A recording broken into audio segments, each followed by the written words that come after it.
Today I want to talk about waking up to a fake buyout offer. Have you ever woken up in the morning to maybe some annoying landscapers or an annoying telemarketing call? Well, today I woke up and I checked my email and I saw this thing from my broker eTrade called a short tender offer. And so this is dated this morning, September 7th. It says here, short tender offer. The Cigna Group. The company is proposing an odd lot. Now it says I have two options. Option 1, sell shares. Holders with 99 shares or less.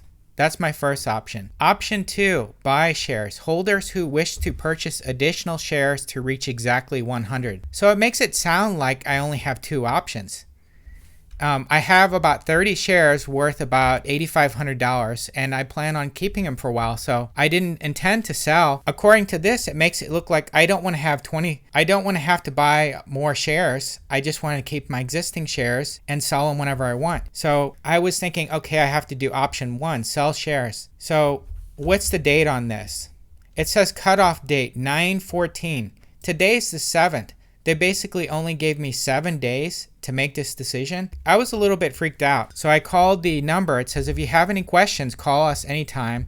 So I called this number. This is the eTrade number. And I spoke to somebody that's in corporate actions. And he said, this is a weird thing. Odd lots not very common anymore. They used to do it a long time ago before online brokers. They used to do it to save money because it would cost money to have to send out proxies and stuff to people that have, 1 or 2 shares. It's not very common anymore because of the rise of Robinhood and no commission brokers. So I was thinking I had to do this one, and I'm like, I haven't received the proxy statement. I read the news. I started searching the news about a buyout offer for the shareholders. I never approved anything. I never approved of it. So I was thinking maybe this is something in their documents that allows them to buy out the shareholders at any time. So I called this number and I asked, and he said, this is a very rare thing. It doesn't happen. It's annoying. So basically it's a voluntary thing. According to this, it doesn't look voluntary though. This is voluntary, so I don't have to do this.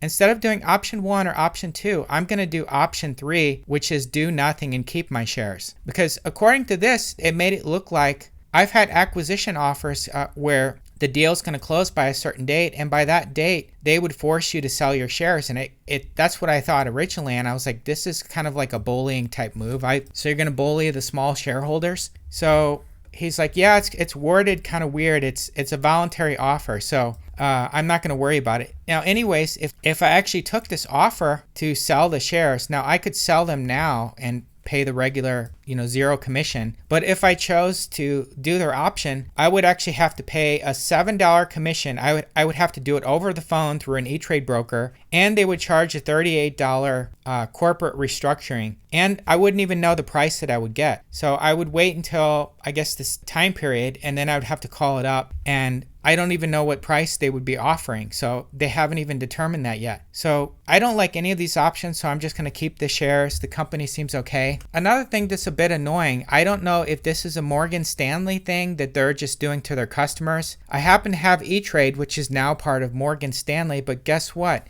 Cigna is using Morgan Stanley for their share repurchase agreement. It says here, according to this article, this was from 2022, Cigna announces $3.5 billion accelerated stock repurchase agreements. Guess who they're using for that? They're using Mizuno Markets America LLC and Morgan Stanley. Those are the counterparties. So is this Morgan Stanley basically just contacting smaller shareholders like me, trying to bully them out of their shares at a lower price? This is the thing I don't like about conflicts of interest. If I had this money in a Vanguard account, I probably wouldn't have to deal with this. If you're a Vanguard client or Fidelity, have you received anything like this from Cigna? Have you ever received something like this? Because I'm thinking this may be just something from Morgan Stanley. I don't know that this is going around to every Cigna shareholder or not. So I think this may be the downside of having conflicts of interest. And I have my broker with Morgan Stanley, and they're also doing investment banking. They're also doing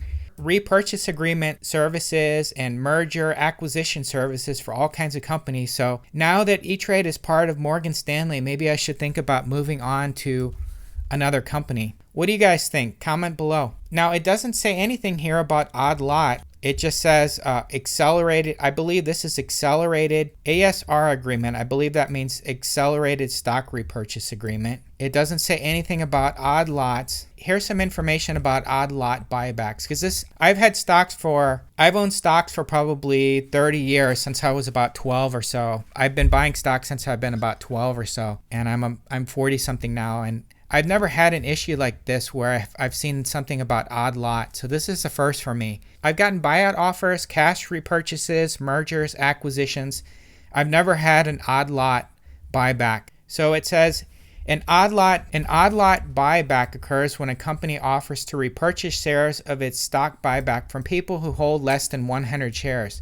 Investors can wind up with odd lot shares in a number of ways, often through dividend repurchase plans or a reverse split. A round lot is considered 100 shares, while any amount of shares owned below that is an odd lot. Odd lot buybacks help the company by eliminating the need to service small shareholder accounts, while investors can sell their odd lot without paying brokerage fees. The common method that companies use to buy back odd lots of stock is through what is called a Dutch auction. Shareholders who are interested in participating indicate a price range at which they would be willing to sell their stock back. The company will buy back shares from the lowest tendered offers, all at the same price. The price is the highest of the accepted offers. Odd lot buybacks are far less common than they used to be due to the extraordinary growth of online trading platforms and the growth of odd lot and fractional share trading. It's no longer prohibitively expensive for an investor to sell off odd numbers of shares. It says here there's an odd lot theory which assumes that small investors are less experienced and driven by emotion as opposed to technical theory and logic. The theory assumes that these small investors, therefore are always wrong, so traders should do the opposite. The odd lot theory was popular in the days before electronic trading platforms became the norm and has since fallen out of favor. So this is a very out-of-date thing that they're trying. Has anyone else received a short tender offer before? Please comment below. Anyways, thanks for watching. Feel free to like and subscribe.